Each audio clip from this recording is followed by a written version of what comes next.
Welcome to Scrappy to Scalable, the podcast where we explore human-centered AI designed to level the playing field, empowering small and mid-sized businesses to compete with the giants. Jaime Manzanera, I'm so excited to have you on the podcast. Thank you and welcome. Felipe, thanks for the invitation. Absolutely. I feel lots of joy because of being here with you today. Thank you. Oh, thank you so much. I'm really looking forward to having a conversation with you. I thought you had a really interesting story when we chatted offline. I would love for you to tell people who you are, what your company is, and I want to get a little bit more information about where you started and then how you got to the place where you're at now, because I think it's a really interesting story. I think a lot of people will appreciate. I'll try to make it brief because I'm already 55 years old, so summarizing 55 years of experience is sometimes tough, but let me try to do it as fast as possible. I've been a business owner since 1997. Okay? The same year when I got married and pregnant with my wife, we got pregnant for our now 27-year-old daughter, Daniela. She's amazing. So that's part of who I am. And first of all, I'm a father, a husband, a lover, a father. By the way, husband of the same wife the last 30 years, lover of the same wife the last 30 years, father of the same daughter, 27 years old, and a son that is 22. And I always begin like that because that for me is the most important part in my life, my family. And you will see that all my motivations and every story I tell you is motivated by that specifically, by my family. A business owner since 1997. My partner in that business is still my wife. So we built that business from scratch. She will always tell you guys that she's much younger than me. And she's right. And she looks much younger than me. We built that business. It was a website development and software development company back in Colombia. We are Colombians. So that's why you see or listen to this specific accent and this type of intonation in my English. That company, we are both industrial engineers. So it was a company certified ISO 9001, the first one in Latin America to do that. Successful, we sold it in 2005 to make the story brief. Because I went to an NLP training, a Neuro-Linguistic Programming training for a weekend. And in that day, I noticed that I wasn't that happy and full of joy with my company, even though it was successful. That was the crazy part. So we decided, that was in November 2004. I decided with my wife that we wanted to sell the company. And I had no idea how to sell the company. But because I was learning NLP, I could learn anything really fast since that day. Because part of what NLP is a modeling technology. It's a technology where you learn how to copy or model excellence in any aspect and any area of your life. So the NLP, so you have a successful website and software development company. You built it up, but you weren't really happy. Why weren't you happy? Like what was the aspect of the business that you were not happy about? I'm a romantic and I highly appreciate people and relationships. For me, that's another important value. That's why I love my family so much. It's people and relationships. So it's easy to love them. So with my team, I had this specific strategy and my team loved it. They could raise their salary every 3 months, every quarter, according to some KPIs. I designed that system in my company because, again, I love people, I love results, I love processes. So it was the perfect way to do it, to align everything. And because of the situation in the market, that was not going to be possible in the near future. So I was kind of sad saying, why cannot we pay people better? This doesn't make sense. So I was kind of concerned about that. So that's why I decided specifically to sell it. But the story is a little bit longer if you want me to get more details. Part of what I did before selling the company was that I helped my oldest employee. I helped him establish a company. I pass him all of my employees to him. So he was untouchable once I sold my company because he was the owner of all my production department, the website development, the programmers, the IT people, the content people were under his ceiling. Of course, it was my team. Same culture, same processes, everything. But I said, I want to protect him. So if I'm going to protect him, I'm going to sell the company with this condition. They have to hire this outsourcing. That it was his company, which has, of course, it was 80% of my company. And that's it. And again, relationships, people, processes. For me, that's part of it. And that was my sadness. But my sadness was when I learned NLP later in the days, I learned that emotions were really important because it's a feedback mechanism in your body. It's telling you, if you continue this route that you're going through, you're not going to be happy in the future. That was it. So I had to make some decisions. Okay, so let's talk about that for a second. Go ahead. So you're saying NLP is Neuro-Linguistic Programming. That's what it means, the word by word. Okay. So tell people a little bit more about Neuro-Linguistic Programming. That's one of the things that I was really attracted to you about because I want to hear what that's about. I have some experience with it, but if people are not aware of it, I would love for you to explain what it is, and why it's so important in business. Okay. It's important in life because it's a way in which you learn more about yourself. First of all, it's important. But again, NLP was born like a technology for modeling excellence. But that was it, in simple words. So the guys who created or co-created, is the way they say it, NLP, Bander and Grinder, they just learned how to model excellence. So they went and modeled a bunch of people, extraordinary professionals, like Milton Erickson, for example, that is the father of hypnotherapy and hypnosis. And another bunch of people. I'm not going to name them all because it will take us too long. They learn how to copy excellence, how to copy human excellence and teach it to others. That's the key element in NLP. So you learn how to learn really fast, whatever you want to learn. And if you ask me, that's part of the magic of being human beings, that we can learn whatever we want to learn. We can reinvent ourselves whenever we want. But of course, we get into comfort zones. That is a concept that people are familiar with, or known zones. I call them more known zones than comfort zones. When you get into places that are so familiar, you just want to continue there because it's easier. And consciously, you want to be there because it's easier. It's less resources. You don't have to think that much. You don't have to pay that much attention or invest your energy or your time. And you unconsciously are going to try to be efficient as much as possible because that's what life is. That's the way your unconscious mind works for survival reasons. So NLP is that, first of all. Why it is so important in terms of personal level? Because that way you learn how to manage yourself, how to listen to yourself, how to change yourself when it is required, how not to decide things without being aware of what you are deciding, for example, which is really important. Sometimes we decide by habit because we are habituated to something. We just decide exactly that. You learn how to be aware of what you're doing. So if you see it that way, the way I see it nowadays is, for me, NLP is a way to become more spiritual, more connected with yourself. And of course, as soon as you learn how to communicate with yourself, you can learn how to communicate with others as well, which is really important. So when you were taking that class, you had some light bulb moment that went off there, like, I'm not really happy. And that's the moment where you decide, okay, I'm going to sell this company, protect my son in that process. And then what was that light bulb moment like for you? I'm going to protect my team, first of all. That was 2004. I was my son, the second one of the family. He was born in 2003. So I was in the middle of this circumstance like this. So I just sat down with my wife. Actually, it was a dialogue with her because remember we were doing the same training that weekend. Okay. And a nice training, by the way. I just love it. In that training, they take you away from what you believe is impossible. So they ask you to do some exercises where you show yourself that things you will see as impossible are not impossible. It's similar to what Tony Robbins, who studied NLP as well, does when somebody go and walk on fire with him. Similar to that. So I was in that training. So that day, my mind was open. I was in a trance. That's typically the name. You're in a specific vibration, and a specific vibration in your body and your mind and yourself, your being. So I was in that trance in that moment. And my wife was in that trance as well. So the conversations were different because we're in a trance. We're still in a trance. So we sat down for a while and we had a talk. A really transparent and open talk of what we wanted, what was going on in our lives. And it was easy to decide. I know it was so easy. I think that the way to go is this one. It was more like an inspiration. It wasn't like a conscious and full of reason decision that you can make as well. It was more from the heart. So we decided to do that. And she said, yes, I support you. I was the CEO of our company. She was our CRO, the Chief Revenue Officer. And we were both partners in that one with other two partners that we had in that moment. So we told them, guys, we want to sell the company. And they said, it's a good idea. Why don't we sell it? It was so easy. It was ridiculous. Everybody just followed the lead and say, oh, what are we going to do? You're going to love this part. So I decided to call a friend of mine who worked in PricewaterhouseCoopers and invited to dinner. He said, Jaime, why you invite me? No, let me tell you during dinner. I told him, I want to sell my company. He said, why don't you hire us? I said, I don't want to because I don't want to pay a big commission to you guys. So he said, he laughed. He said, that's you all the time. Like, why don't we do something? Why don't you tell me what you do to sell a company? And I'm a fast learner. I can learn really fast. And I invited him a couple of times to have dinner. He gave me everything. And 7 months, I'm talking 7 months from November until July 4, 2005. That day I signed the agreement with the people who bought my company. And I was really picky. So you learned from the people who you normally pay to sell the business. You learned everything from them, sold the business yourself. Yes. And then sold in July of 2005. So what happened after that point? So because the company was certified ISO 9001 and my team was already in charge of everything. At the first moment, we decided that Sandra, my wife, she was going to be in charge of transferring the company.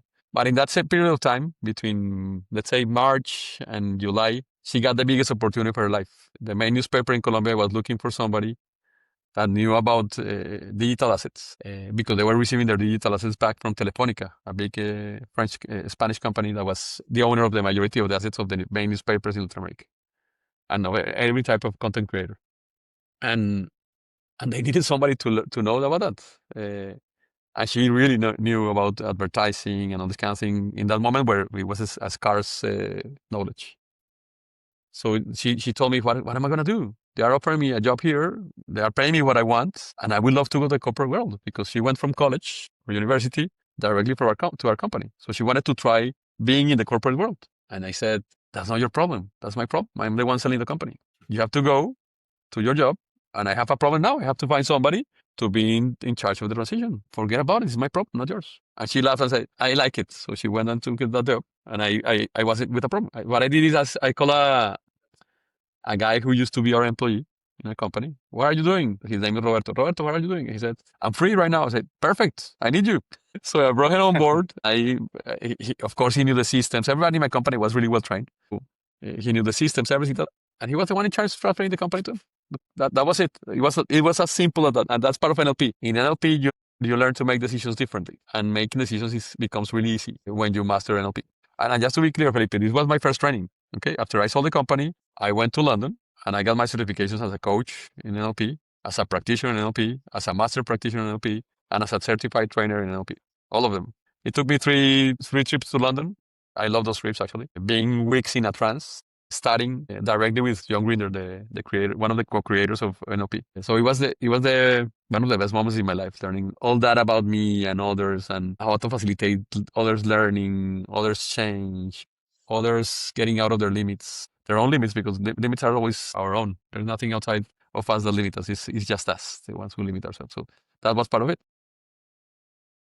And in that process, something happened in my life is that I always loved education. I was a trainer in colleges, in university in Colombia, like in 7 universities in Colombia, because I designed learning processes before knowing NLP. I designed learning processes for universities, especially postgraduate programs or extension programs. And that was the way I grew my company as well, because they were hiring me for e-business, whatever, and many different names. So we developed the programs, all those extension programs. So because of education and how much I love people, I decided to continue training companies. So they call me, Jaime, we have this group of people that is not performing well in this area. Can you help us? And I went there. My process was simple. 2 weeks doing what they were doing. So learning from them, finding the limitations in myself when I was doing those things, challenging those limitations, training them in their own methodology of how they do things, but they want the things that really work and getting rid of what doesn't work. And that was it. That was me all the time. So I created a methodology called results-oriented learning, which is let's learn to be that person or that group or that team that is going to achieve the result we want. But first we have to reinvent ourselves and learn to be that who achieves what we want to achieve. And that was it. It's like reverse engineering. Let's be that human being that is going to be the one performing what we want, living the life they want, the result we want. And then we come back and we learn how to behave every day as that human being. Sounds simple, but it's complex. Yeah, it does sound super simple. All right. So I know it's not that simple, but you make it sound so simple. So tell me a little bit more about that process of stripping away, our own limitations, our own ideas that are holding us back. Because I think that is a universal problem that most people have, is that we run up against these so-called barriers that we put up ourselves. So how do you address that within yourself, within other people? And then how can a founder or a business owner help to remove some of those barriers for their employees? My methodology, what I haven't used it in other people in a while, in the last 5 years, let's call it that way. What it does first is you have to make a decision. That decision is really important. Is who you want to be. That is going to make your life easier once you achieve the results. So that's the paradox of it. I'm going to give you an example with what I did 5 years ago and why I haven't been able to train people anymore. 5 years ago, I was sitting in my house one morning and I said, what I'm going to do the next 5 years of my life, 10 years of my life, actually 10, the next 5 from now. I was 50 in that moment. I'm 55 now. So I said, what I want to do in this specific decade, I said, I want to leave some assets, cash flow producing assets to my family. And I was a business trainer and coach and I wanted to leave those assets. So the things were not congruent in that moment. There was no congruency. If I continue being a business coach, yes, I get well paid. People call me beautiful, nice business, really, really full of motivation. I love people. I told you, so being with 1,000 people in a big room is for me amazing. Or with a group of 5 or 7, doesn't matter the number. It's just so full of energy and passion. But this is not aligned with what I want for my legacy to my family. So I was like, and you already know my family is really important for me, and I want to leave a legacy for the next 3, 4, 5 generations of my family. And I decided that day that was my legacy. So the first thing I did is I went to the mirror, and this is really important, making a decision. And I talked to my boss, that is me. Some people think it's my wife because it looks like, but it's me. Really. And I told myself, I quit. From now on, I'm not a coach or a trainer anymore. Now I'm an expert in mergers and acquisitions. So you transitioned from, you sold your company in Colombia. You became an NLP certified coach and trainer. You did that for many, many years. 15 years. Sounds like 15 yeah, years. And you decided, you just all of a sudden, you're like, okay, your priorities shifted. You want to make a legacy for your family. And then you're like, okay, I need to create something different. So that's what created an additional element so that you can love. Remember, we just got out of COVID. We were in the middle of COVID. So changes were more difficult to the majority of the people. So changing in that moment was more difficult. Because you would say, yeah. In addition to COVID and all this uncertainty, what is going to happen? Okay. So put all that mix, because I want people to have, doesn't matter the conditions, doesn't matter the condition in the environment. It doesn't matter what is going on. It's just a matter of deciding. It's decision. And that's what birthed your current company. So Amicus Infinitum. Amicus Infinitum was born your that day. Current company. That was it. And the reason why it's named Amicus Infinitum is because a year before, a friend of mine asked me, let's build a business together. And we sat down for a while. We didn't know what we were going to do. But we sat down for a while. And the word amicus was a really nice word because it's an Esperanto word that means trusted advisor. Or it's similar to friend as well. In Spanish, amigo is friend, amicus. So it looks like a warm... So we love that word, and we put the infinitum because we like it. And that was it. But we didn't know what we were going to do with that. That domain name was in my network solutions platform, just waiting for me. And that day I said, I need a domain. And I remember that word. I said, oh, this is perfect. So I called my friend and said, hey, I know we are not going to do this business anymore. I already bought the domain that we decided a couple of years ago. So is it fine with you that I own that name, and from now on I'm going to build it? She said, go ahead. It's all right, Jaime. Don't worry. Her name is Juanita. So I just started to do my own thing with Amicus Infinitum. And why? Because I'm going to tell you the whole challenge. When you decide, there's going to be challenges. Don't imagine that it's just, oh, so happy. No. Next day, one of my favorite clients called me. Jaime, we need you. What happens? We have 1,300 sales reps that now, because of COVID, we need them to use technology. And I know you are really good with technology, and you already know our sales process because you designed them years ago. So now we need you to train them on how to use technology through the whole sales process. I'm going to give you an additional piece of information, Felipe. That project was so easy for me because the first time I trained a sales team was in Procter & Gamble, who hired me in those days as an intern. And I was the one in charge of training the sales teams of Procter & Gamble in Colombia to use a computer, the internet for the first time in 1996. Okay. So that project for me was peanuts. And imagine 1,300 people. Just make the numbers in your head. Imagine whatever you want to imagine. I'm not going to give you a number, but it was crazy. So again, I decided yesterday, this call I received today. So now I'm in a dilemma. And why does that happen? Tell me. It always happens that way too, right? As soon as you make a decision, you're like, wait a minute, there's another opportunity. Exactly. But that's when you have to be congruent. We go again to the congruence. So I just laughed in the phone. And Wilmer is this guy, the name the guy. Why are you laughing, Jaime? He knows me because I've been training his sales reps for a while. So he knows my line of thought and everything. So he says, what is going on? I say, I won't be able to do it. He said, why? Because I quit it yesterday. And he laughed harder. You are crazy, Jaime. I just quit it yesterday. Jaime, this is a great project. I know it's a great project, and I would love to do it. But I quit it yesterday. I'm in the focus of buying companies. Actually, I work in M&A nowadays. That was it. So your new company... That day I knew that I was just focused on my new vision, and nothing was going to distract me. That story seems so crazy to me, just because like you make a decision and then you give up potentially a lot of money. But it's just money.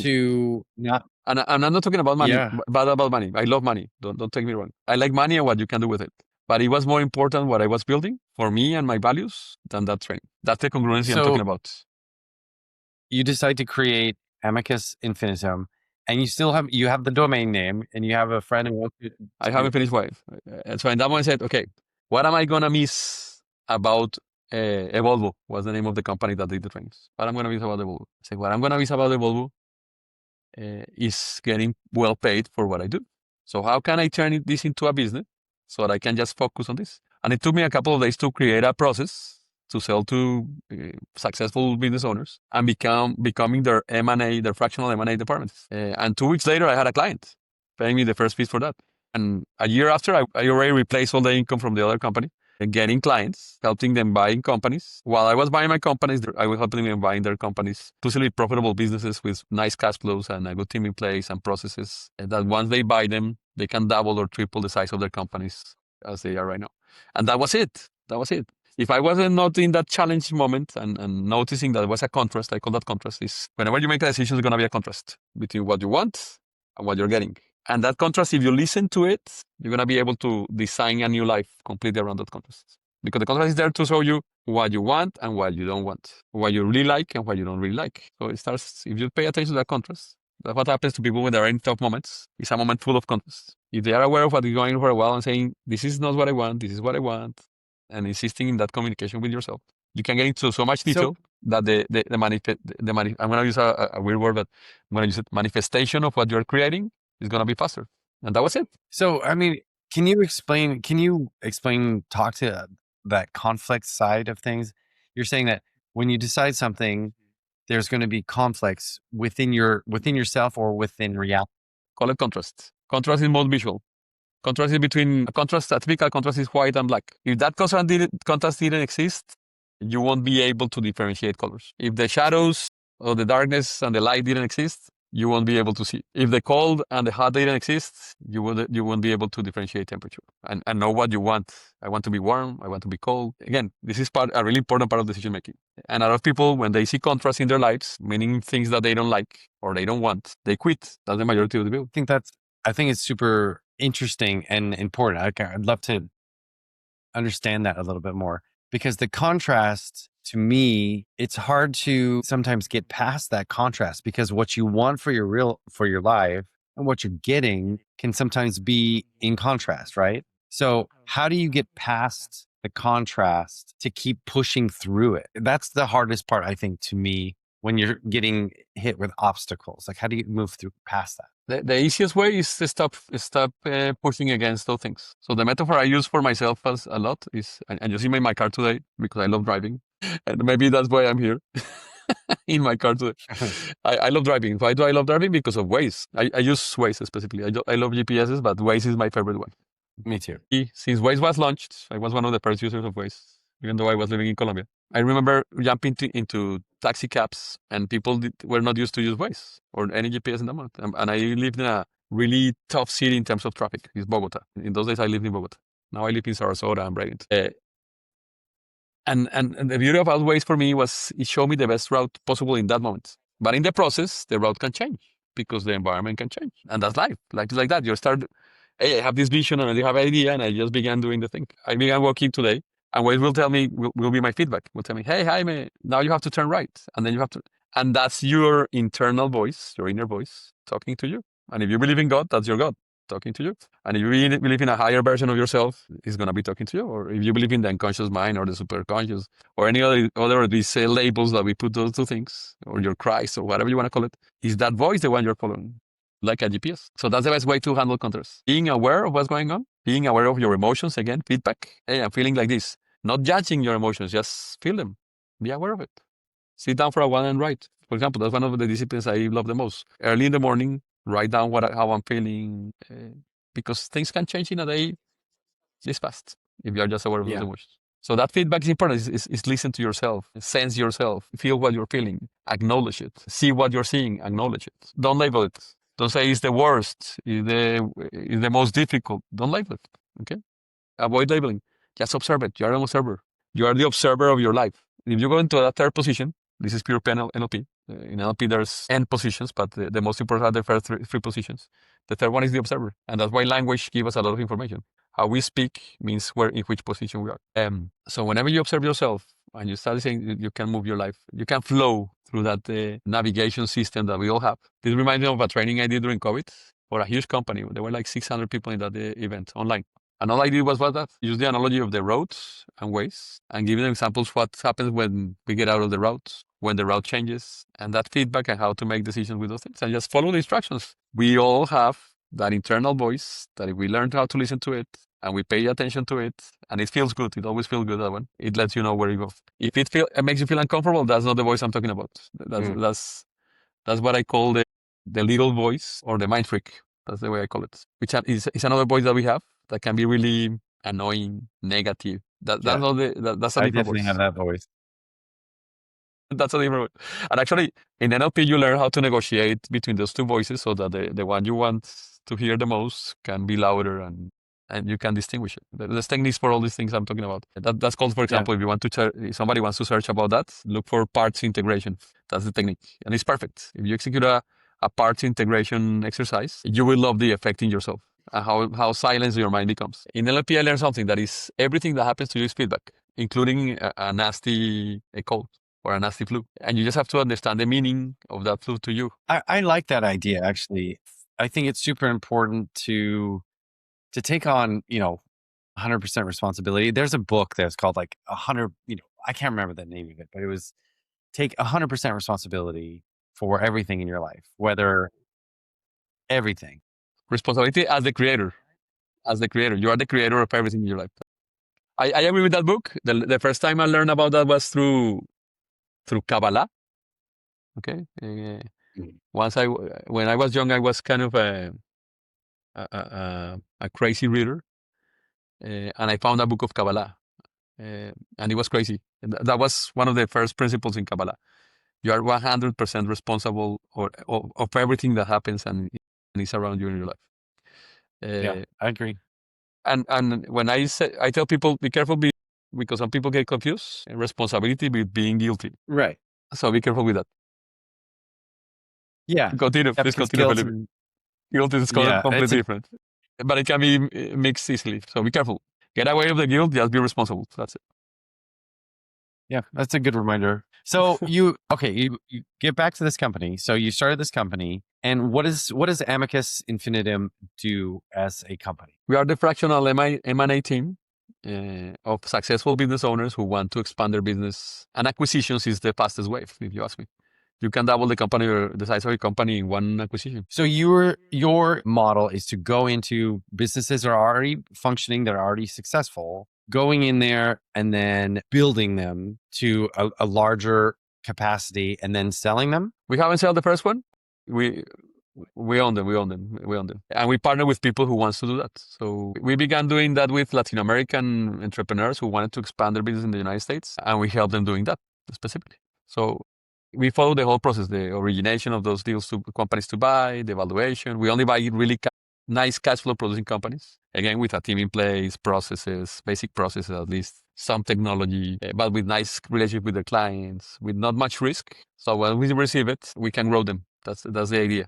And I have a team of coaches and consultants in my company that help me receiving those companies to our clients as well, and how to put them in a plan to grow. So it's the whole experience. It's becoming their M&A department, the fractional M&A department. Sometimes you have to look for funding as well. So we look for funds, banks, lender, the whole thing. That's my team in Amicus. That's what I built that day. I decided to build a proposal. The proposal hasn't changed that much since that day. Pure inspiration, as I told you. But of course, now we have 5 years of experience and 20 transactions completed. So it's totally different. It's totally different of what we began doing. And we only work for the buying side. We don't work for the selling side. So brokers who represent companies and want to sell companies, they don't have to share the commission with us because we work for the buying side, period. That's the way we behave. Okay. All those were decisions I had to make during the process, being congruent with what I wanted to build, that is buying companies for my family. So when you find a company that you like, what are the first process that you work on to improve the business? Okay, so when I find a company I like and it's already negotiated and we have found the law and we receive it, the day we receive it, the first thing we do is called a 3D discovery. It's that we interview every member of the team, every employee, every contractor in that company. We interview them and we do an assessment. Okay? So those questions are looking to do 3 things. First, understand the hidden leadership in the company, because sometimes there's a lot of leaders just sitting there waiting for the right moment to exponentiate their potential. Sorry for my English in that one. The second thing, we want to understand more the culture of the business, because I think that respecting the culture of the business is an accelerator of a company. If you understand that culture as soon as possible, and you receive all the excellence in that model that was already built by somebody else, you will be able to replicate it and take it to the next level. That's the second part of it. And the third element is processes. Understand the process inside, how ingrained, and if they are documented or not, how ingrained are in the people, in the team. So once we do that 3D discovery, those three dimensions, culture, leadership, and processes, it takes us 2 weeks. We design a plan on how we're going to involve the team in planning the next level of results of the company. The first company, for example, that we received for a client, they doubled its revenues twice in 2 years after they did that, and their EBITDA. Wow. And that's the idea, to repeat those type of cases as much as possible. It's not a promise. Be careful with that. It's but we're gonna do whatever it takes to go together. That's what we like to do. Because again, it's for me, it's a matter of legacy. So I'm honoring the legacy who was living, of that business owner who built something successful. I want to honor that, and that's the way I can pass it to the next generations of my family, or my client's family, or next generations of humanity. Let's call it that way, because I think businesses are really important for an economy, a society, a community. Everything happens around businesses. And you know it. Businesses are everywhere. Are the ones who feed families. Are the ones who allow kids to go to school and to college or university. Are the ones who promote that the fire department works in the right place, that education is available to everyone. All of that is because of businesses, period. That's it. Actually, the governments exist because of businesses. So it's a really important part of society. And that's why I live in the United States, because the United States is, for me, is the place where you can do businesses with more ease than in other places. The cash flows differently. People are used to expand and to use and to decide faster. That's why I'm here. So if somebody wants to invest with you and get a hold of you, to work with you, to buy another company that's successful, or to get a lead on a good company that they would like to purchase, what's the best way to get a hold of you, and who do you like as clients? Like, who's your ideal client? I like people that already know what it means to run a company, somebody with a business, or who own a business and wants to own the next one. For me, that's important. That's really important. I'm really picky with that. Somebody experienced, specifically leading teams, leading a business, taking it to be profitable soon, knowing what type of value they can add through business to other groups, to niches, or to markets. That's for me is important. So somebody with business experience. The second thing is somebody with values. For me, there's no negotiation for values. There's a lot of different types of values. There are no good or wrong, but values aligned to creating value, to family, to respecting what you promise and sticking to your word, for example, simple things that I think sometimes they're being missing recently in business. But I always find the right people. I don't know why. I always find the right people that we get along with each other and we have an easy rapport. Those are the two rules. That's it. And if they don't have a plan, I can help them creating their plan or making decisions, because that's part of my skill. I'm a coach. I'm still a coach every day. I have to be congruent with themselves as well. And if there's some alignment, we can become partners. I love partnering with people, with strangers. I learn a lot when I do that, because there's not only one way to do things. There's many different ways. I'm a full-time learner, mainly. Yeah, I love to learn as well. So if someone wants to get a hold of you, what's the best way to get a hold of you? They can send me an email to JAIME, my name, at amicusinfinitum.com, or they can text me a message to my phone, 323-532-5564. If you don't see it here, it's open in LinkedIn. That's the craziness. People don't know, but I have my phone number there, and they just have to text me. Awesome. I trust people in general, so contact me. It's a nice quality to have. You probably attract the kind of people that you always attract the people who are like you and have the similar vibrations and ideas and thoughts and values that you have. So I think it's great. I really appreciate you coming on the podcast, and thank you for telling us your story.